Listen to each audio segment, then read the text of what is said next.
You're listening to the Rosenfeld Review podcast, where we're just a bunch of blind guys trying to figure out that elephant. And I'm Lou Rosenfeld, your host, and I'm joined by my friend Allan Chochinov. Hi, Allan. Hey, Lou. Great to have you here. Oh, it's a privilege to be here. Thank you. It's been too long. We should have done this years ago.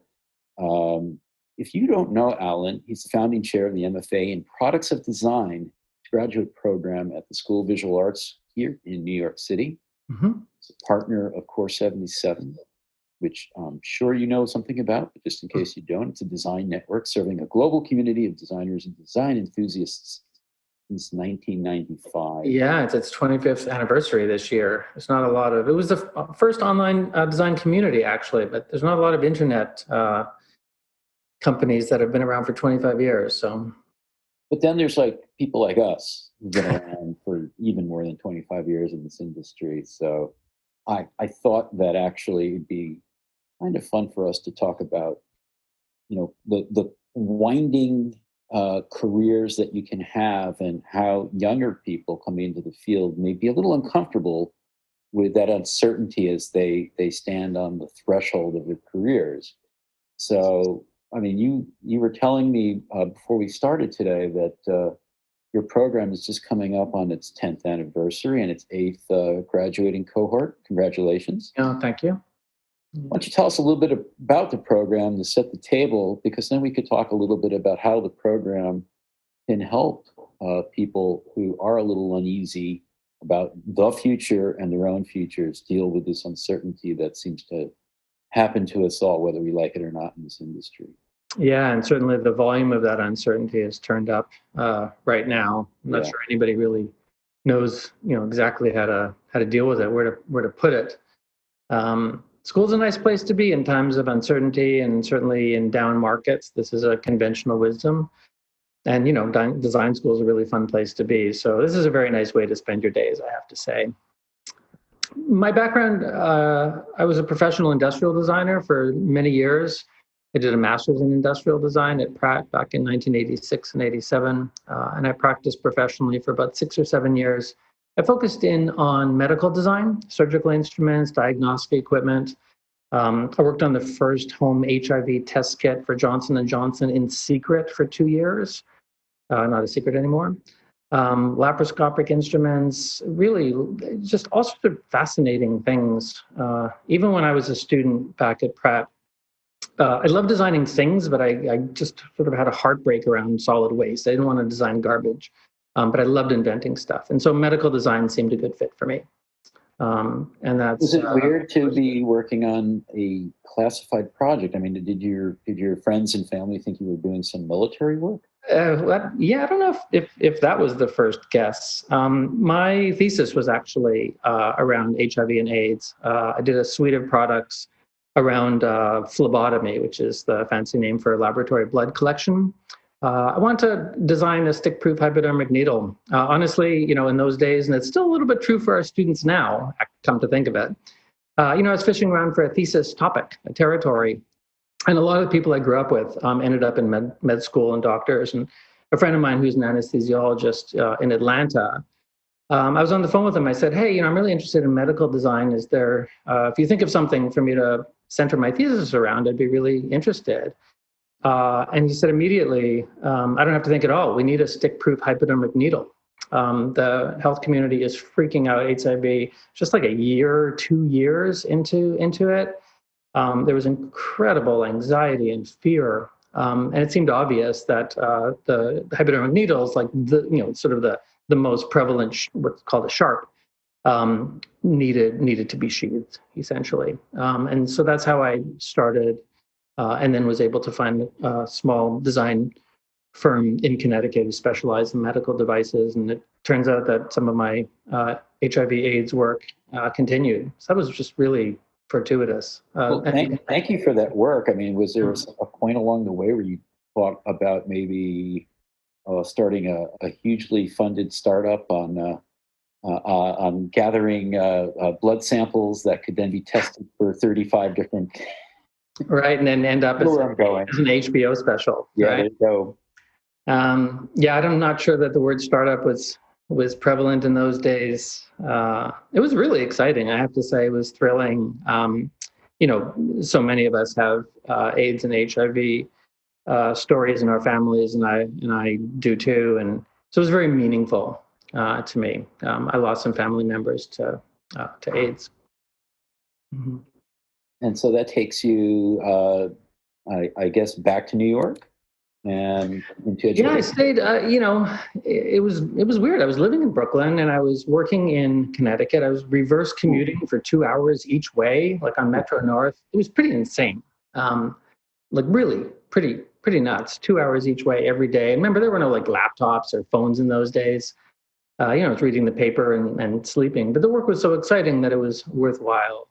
And then in 1995, I started teaching at Pratt, and I met Stu and Eric, who were the founders of Core 77, who created it as a master's thesis project. Essentially, they wanted to create a web. The World Wide Web is about 2 years old, and they wanted to create a website that they wished that they had when they were looking for graduate industrial design schools.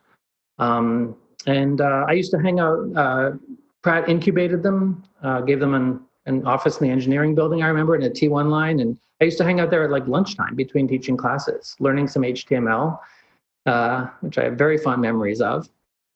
And then gradually we just started doing more and more work together until I became, formally a partner at Core 77 in around the year 2000.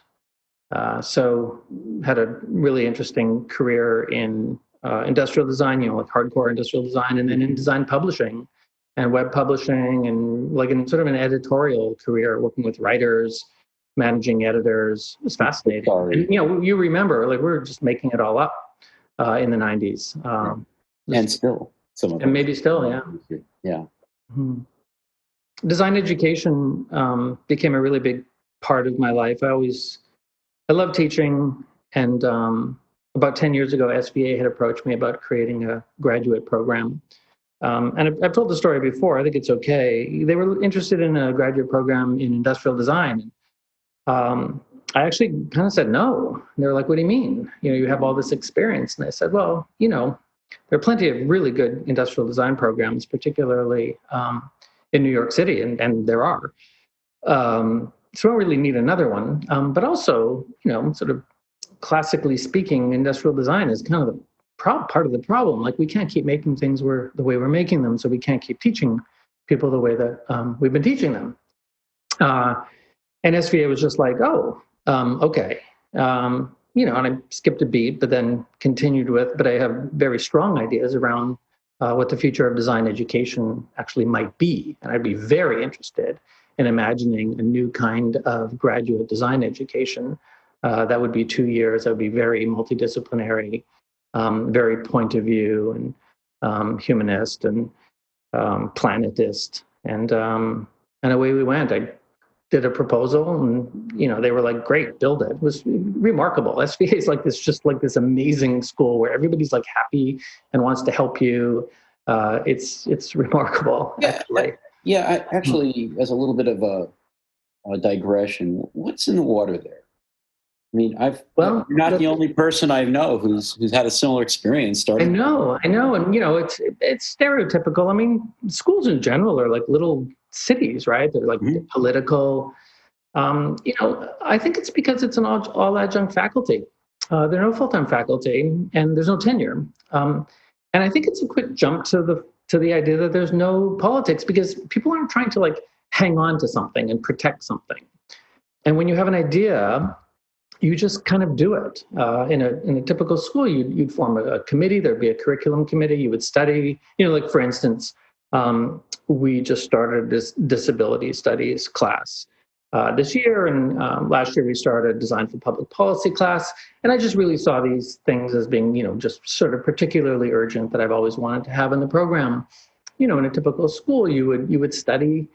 Does that course make sense? And then if that got approved, then typically the faculty member, with tenure would be teaching it. And, it can be great. It can also get kind of dicey. So at SVA, we can bring in an adjunct faculty who is like particularly, skilled in that area and really teach, to the urgencies of the day from a person who is professionally practicing in that area as their livelihood. People, I think teachers in every school teach for the love of teaching, for sure. I think that's true always. But SVA does seem to be this place that just doesn't seem to have a lot like in your way. I never take it for granted, I have to tell you.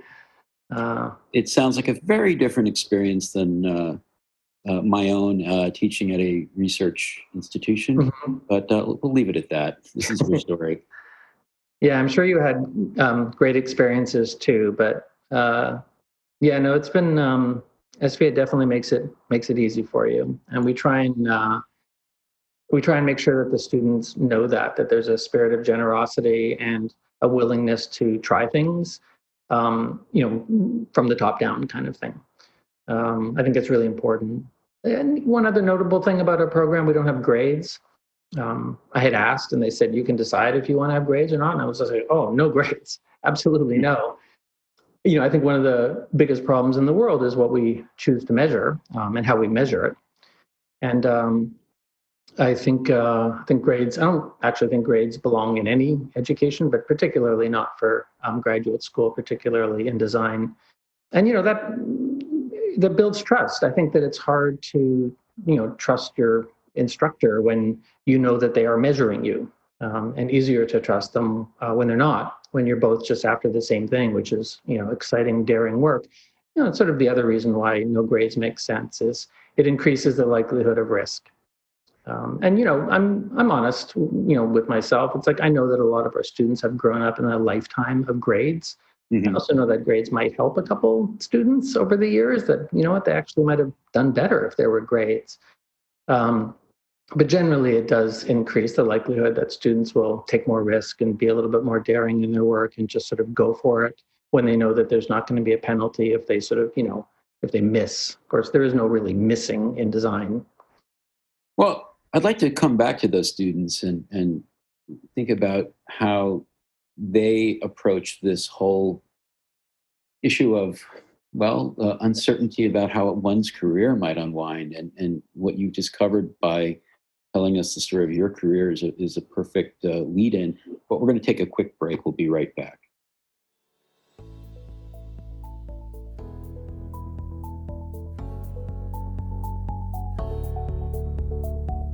I hope you're enjoying the podcast. If you want more, not only do we have a whole bunch of podcasts in our archive, but we have something that's very current, very alive, and very engaging for groups, and that is our communities. Rosenfeld Media runs a variety of communities that meet on a monthly basis for video conferences on a variety of topics near and dear to UX people, ranging from enterprise experience to advancing research to design and research operations. I want to encourage you to join one of our communities. Again, it is free by going to rosenfeldmedia.com/communities. Not only will you get a monthly video conference that you can listen in on and participate in, ask questions and so forth, we'll give you access to the recordings. And for some of those communities, we're talking about dozens of recordings with really interesting presenters and facilitators. You'll also get a newsletter. You'll get access to an advice columnist. Yes, we actually are providing advice columnists for each community. And finally, if you're interested in our conferences, our communities correspond to our conferences. So you will be the first to know when programs go live, when tickets go on sale, and by the way, most of our conferences sell out, and other good things about our conferences, such as when the scholarship applications open up. So go to rosenfeldmedia.com/communities. You're going to find something that's free, something that's interesting, and it's a great opportunity to find your tribe as well. We'll see you there. Hi, you're listening to the Rosenfeld Review. I'm your host, Lou Rosenfeld, and we're getting back to a conversation with Allan Chochinov of the School of Visual Arts in New York City about creating one's own program and helping students wind their way, or at least understand the winding path their careers are going to take. So how do you build that into a program like yours? How do you help them focus on something that is not so immediate as the future? I mean, I imagine a lot of them are just really joyfully locked into their projects and each other and the collaboration and camaraderie of being a grad student.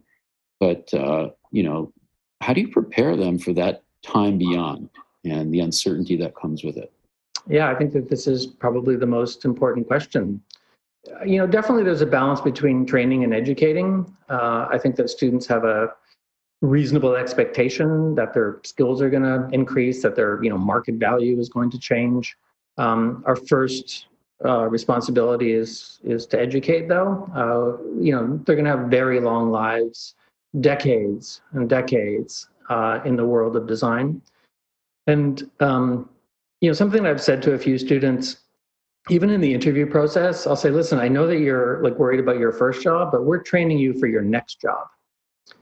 We really consider this a leadership program, and we've really tripled down on the social sciences and all of what a lot of people would consider soft skills in design, because we know that those are the skills that are going to last a lifetime, that are going to help them be really functional in groups and help them be optimistic when things aren't looking so well, and help them say yes when other people are saying no. I think that the two things that we want our students to leave with most are point of view. We actually have a course called Point of View, and it actually we think we can teach it, and confidence. And those are the strongest things that I think that you can give somebody in any program. Do you ever get pushback from students who say, I'm paying all this money for this program to learn how to design, and you want me to learn how to listen, how to communicate? What the hell? Yeah, it's perfectly put. I always quote Petrula Brontikis, who's at Art Center, who says that she works with her ears. The listening is just so important. We have a lot of design research courses. We also talk a lot about the limits of design research, that people actually can't tell you, what they want. I'm certainly not the first person to say this or to think this, but there is a critical place for user-centeredness, but there's also a pushback on user-centeredness. Frankly, users are the problem. People are, we need to think beyond users, and moving to things obviously like co-creation and community-based innovation, equity-based design. These are some really interesting models that I know that you're talking about in your work, in your conferences, and the speakers that you have. There's so many amazing places for the practice of design to go right now, and so I think that the education of the practice of design has to go there alongside, and so that when our students leave, they have these fluencies, they have these sort of the lights have been turned on in these different rooms, and that when they have ideas to share, whether they're working in-house or as a consultancy or as a freelancer or as an educator, that they're speaking a contemporary language of design. I remember giving a lecture a few years ago, and the idea was what are the contemporary fundamentals of design? Because when I went to school, the fundamentals of design were point, line, plane, volume, texture, and color. I can actually recite them. It was completely ridiculous. There was nothing about humor or charm or serendipity or humility. None of those things were the ingredients of design. And I'm just certain that you would agree that those are the essential ingredients of design right now. And so the name of our program, Products of Design, argues that everything is a product of design. But our students study as much service design and interaction design and social innovation design as they do product or industrial design. And we like it that way. It's about being multi-fluent, multidisciplinary. So, you're exposing them, as you said, to a multidisciplinary set of perspectives, and by extension, I'm sure, languages and frameworks. Lots of jargon. Yeah, I'm pro-jargon. I'm not anti-jargon. I think jargon is the way that you understand a subculture, is through their lexicon.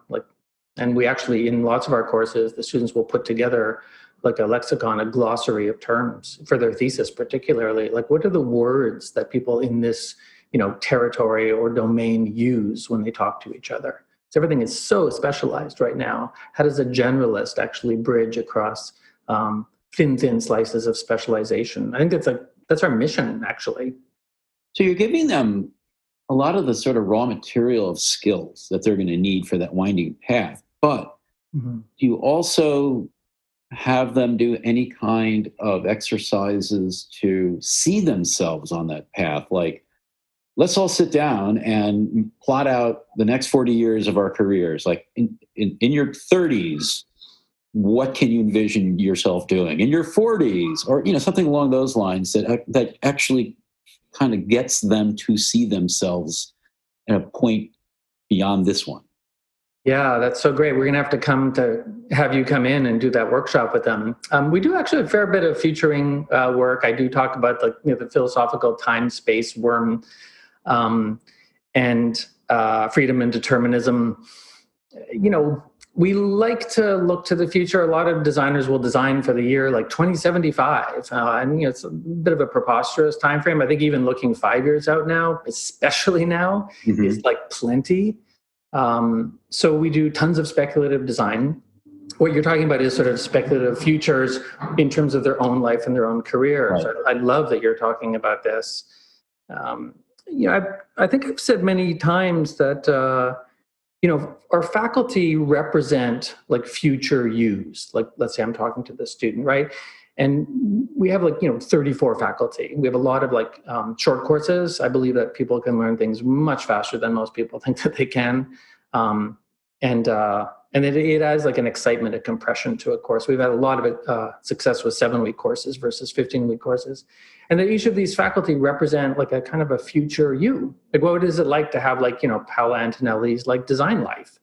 And when the students study with her, they're studying with her, her point of view. And we really do encourage our faculty to complain about the client meeting today, to be sort of cliche about it. Like, if you had a shitty day, tell them. And if you are okay with sharing that, the students really love that. And so at the end of the program, you hope that there is, as I said before, a set of skills and educational grounding, but just so many exemplars of what a design life looks like. Like, what's it like to work at Blue Ridge Labs, at Robin Hood Foundation, versus what is it like to be at Frog or IDEO? And not versus, just sort of in addition to. And I think that this is one of the great takeaways of really any education, but I think particularly from this department, is we will try and sort of show you future yous, if that doesn't sound too awkward. And then I love it. I don't know if you don't particularly pick one. I think that you're sort of an alchemist. You take a little bit of this and a little bit of that. There's no question that most of the things that what our students will be doing in 5 or 10 years, don't even exist right now. Yeah, actually, I thought it might be a information design, for instance. Exactly. You know. I thought it might be a good place to bring our discussion to a conclusion by actually talking a little bit about some of the places that your students have gone in the 5 to 10 years since you started. Well, really 5 to 8 years since you've been graduating them. What's been surprising for you or for them? Also such a good question. Across the gamut, maybe predictably, sort of, places like Frog and IDEO and some of the, design consultancies that a lot of people really want to see. But then some really fantastic, successful freelance careers and starting studios of their own. Antje Wegemann has received just a lot of awards and support and fellowships around redesigning the rape kit. Mm-hmm. And she's actually working on a kit and a platform for SANE nurses. And so that started with her thesis. So we really love careers that start with the thesis. It's not necessary, and we don't actually frame the thesis like that, but it sure is great when a studio can start, our first graduate, Richard Clarkson, the third week of the program was Hurricane Sandy. I'm sure some of the listeners remember that. Yeah. And Richard had done, the students were learning some Arduino, and they were making like these plush toys. And so he made this cloud, this interactive cloud that was Arduino based that had like a motion sensor. And when you walk under it, it like thunders and lightnings. And we published it online. It went completely nuts, and created an entire like studio for him. And he does these commissions around the world and has all sorts of different kinds of furniture and lamp. So I love like the spectrum between reimagining the rape kit and a fluffy Arduino cloud that thunders and lightnings when 12 people walk under it, kind of thing. We want sort of the broadest spectrum, sort of inputs and of outputs. And what's nice is now that we've actually we've got some graduates out there, they also become sort of emblematic of like future use. Mm-hmm. And then of course, in a nice family network for students to reach out to alumni to say, what was it like to work at Pentagram? Like, what do you think about being at Argo Design? Or, do you think that my life makes sense as a freelancer? Because honestly, and we talked about this a little earlier, I get pretty restless. Like, I don't know if I would be happy at any particular organization, even at a consultancy. I think I really want to like be doing my own thing. So it's only now that we have a nice track record and I think it's getting close to 100 alumni where we can start to point to the different things that people did, when they left. It's a very gratifying moment, as you can imagine, like, to actually like have alumni coming back and talking about their, careers enough years down the line where they've actually evolved. Again, sort of the next job that I was talking about before. It sounds like such an amazing place. Anywhere where the thesis helps lead to a career rather than derails it. Sounds like a fantastic place to get one's MFA. Do you have a horror story there? I wrote. I didn't write a dissertation, but I did all my coursework in my PhD in information science. Perfect. And then I decided that wasn't for me. Well, I don't know. I mean, if you look at your publishing platform, we have all of your books. Our students read several of them. And your conferences, I mean, you're in the information science business in many ways. Oh, absolutely. No. But I might not have made it if I had to write a dissertation. Well, I might not have survived this world if I had to write a dissertation. Yeah. Well, they say that you should stretch your PhD out for 7 years because then you get to complain for it for 7 years. I met some people who like wrapped it up in 3 years. And I'm like, what are you doing? And they're like, what do you mean? I said, you could have complained for 4 more years. So they laugh. I don't know. I've met some ex-doctoral students who I think didn't hear 7, they heard 70. But, yeah. I guess there's a bit of an expiration date at a certain point. Or should be. I like that. Oh, this is great. Before we wrap up, I always like to ask if my guests have a little gift for our listeners, a book, an article, a person, a project that they think deserves to have a little sunshine shown on it. Yeah, this is such a generous gesture of yours. I love this. I did think about this. I also thought about this famous quote Arthur Schopenhauer had said, we love to buy books because we believe we're buying the time to read them, which is it's sweet. It's sort of bittersweet. Well, by the way, the flip side of that for authors is the gift of writing a long form piece like a book. I mean, it is a true gift to be able to sit down and think about something you care about for so long. Yeah. Really too long, but that's another story. My sister's writing a book right now, tentatively called Homework, which is about, she's a management consultant and a family therapist, which I always tease her as like the same thing. Pardon my language here, but like sort of big fucked up families and small fucked up families. Please edit that out if that's disrespectful. Anyway, so she's actually writing a book about what organizations can learn from family therapy and systems, and what families can learn from like organizational theory. And I think it's going really well. So that's a book that I would pre-pitch. We have a very distinctive last name, so if that book shows up in a couple of years, you'll be able to know it.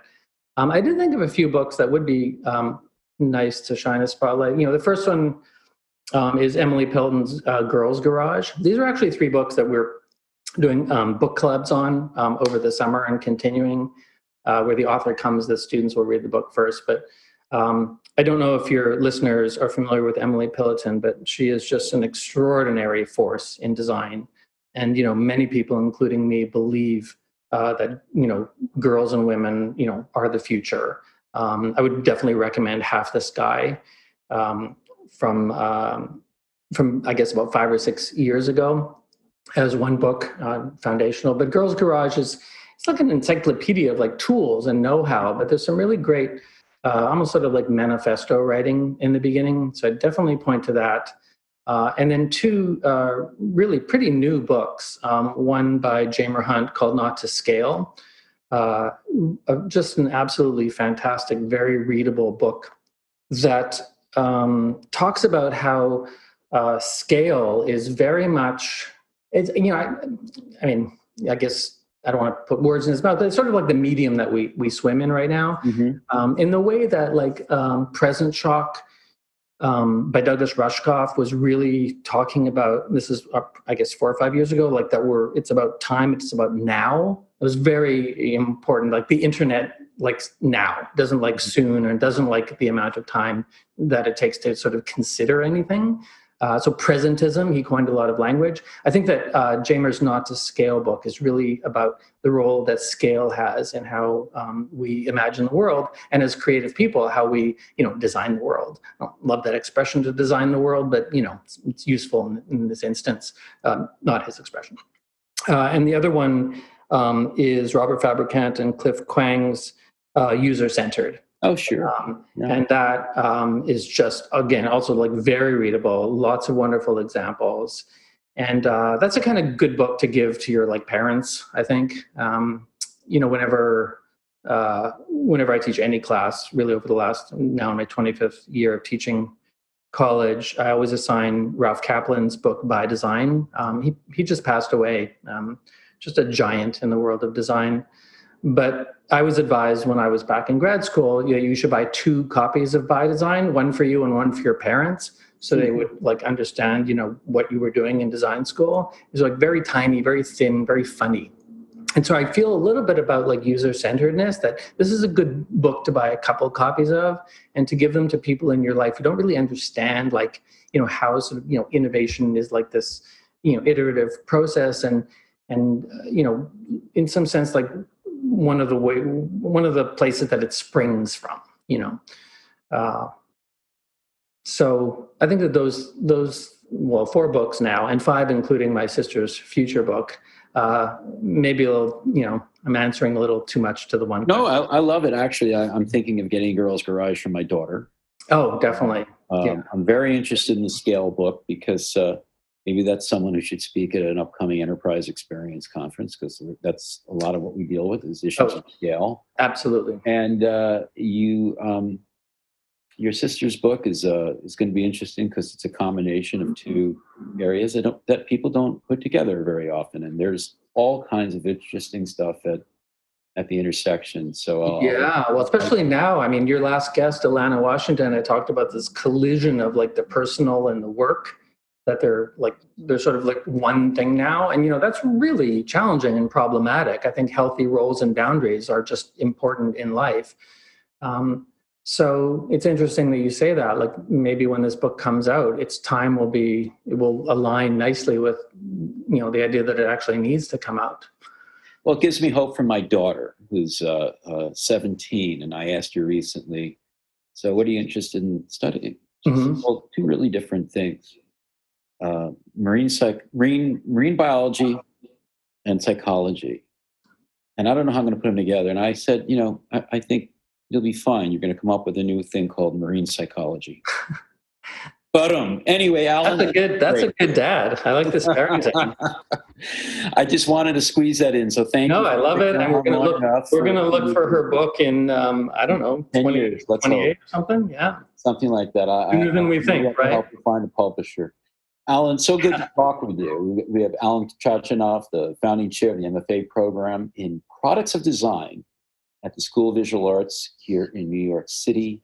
Alan, it's probably too late for me, but I wish your program was around when I was in school. I'm glad you're doing what you're doing. Your students are very fortunate, and we'll be fortunate to have them in the industry. Thanks again for Well, joining me. thanks so much, Lou. Again, we have every book you've ever published on our bookshelf. We continue to buy them. We require them in a lot of our courses, and Rosenfeld Media is like a big part of being a designer right now. So thank you for everything that you do. It's really an honor to be on the podcast.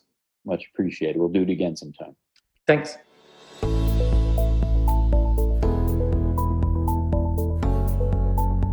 Thanks for listening to the Rosenfeld Review, brought to you by Rosenfeld Media. If you like our show, please subscribe and review it on iTunes, Stitcher, or your favorite podcast platform. I'd love it if you tell a friend to have a listen. And please check out our website for over 100 podcasts with other interesting people. You'll find them all at rosenfeldreview.com.